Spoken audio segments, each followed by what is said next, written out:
Wrist Injuries in the Modern World.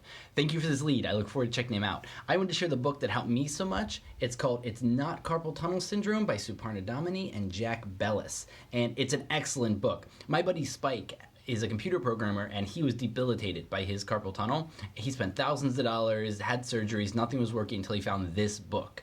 And this book's main premise is that it's not carpal tunnel. It's not this tiny little thing right here and one surgery will magically fix it. It's a repetitive strain injury from years of doing stuff wrong, from hunching over, from blocking the flow in up your wrists, your entire arms, and your musculature.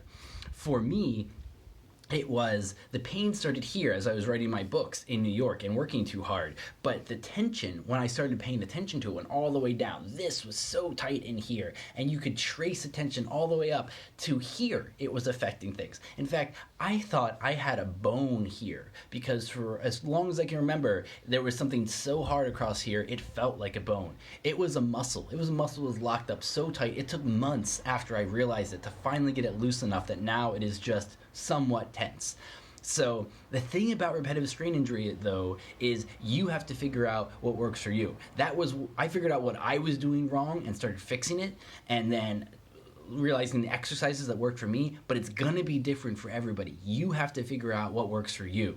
And so that's why this book is so great. There's a whole bunch of exercises. Some of them don't help me at all, but doing this changed everything for me. That and the standing desk and making sure to take the time, doing the arm swinging things like that.